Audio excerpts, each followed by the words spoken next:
Bonjour et bienvenue dans Solipulse, le rendez-vous qui aide les associations à lever des fonds. Je m'appelle Émilie Jeudi et je suis ravie de vous retrouver. Aujourd'hui, on va parler appel à dons dédié. Lorsque vous faites un appel à dons pour un objet très spécifique, vous avez l'obligation d'utiliser les fonds obtenus grâce à cet appel à dons pour l'objet de l'appel à dons en question. Vous ne pouvez pas, mais je pense que j'enfonce des portes ouvertes, mais faire un appel à dons par exemple pour la protection des chats et utiliser les fonds que vous avez obtenus pour la protection des chiens si votre association a ces deux missions-là. Eh bien, pour faire cela, il faut que vos appels à dons ne puissent laisser aucune ambiguïté et surtout que vous puissiez tracer ensuite les fonds. Et donc pour ça, il y a des actions très simples qui peuvent être mises en place. Donc ça peut être d'avoir un bulletin de dons spécifique, dédié.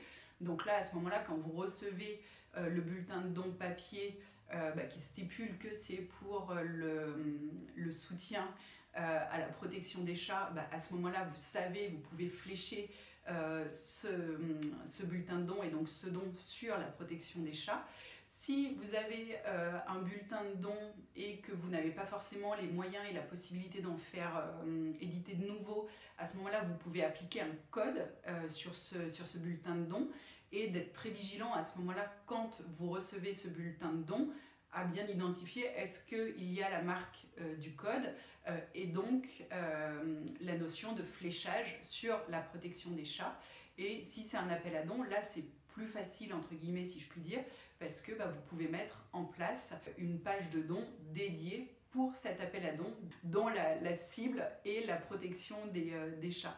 Mais en tout cas voilà, c'est un élément qui est extrêmement important, c'est que si vous faites un appel à dons spécifique pour une action très précise, les fonds que vous allez obtenir grâce à cet appel à dons ne devront être utilisés que pour cette action précise et pour rien d'autre. Alors après, une petite nuance par rapport à cela, vous pouvez préciser sur votre appel à dons qu'au cas où l'ensemble des fonds réunis pour la protection des chats étaient réunis, voilà, vous emploieriez à ce moment-là l'excédent des dons reçus pour l'ensemble des besoins de votre association. Mais voilà, c'est vraiment très important de mettre cette mention-là pour éventuellement vous donner la possibilité d'attribuer les fonds à une autre action si la première action était totalement financée.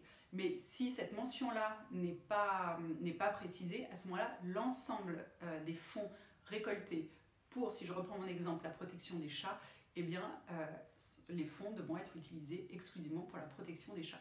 Voilà, j'espère que ce contenu vous aura plu, j'espère surtout qu'il vous aura été utile. N'hésitez pas à le partager pour qu'il puisse aider le plus d'associations possible. Moi, je vous donne rendez-vous la semaine prochaine. D'ici là, prenez soin de vous. À bientôt!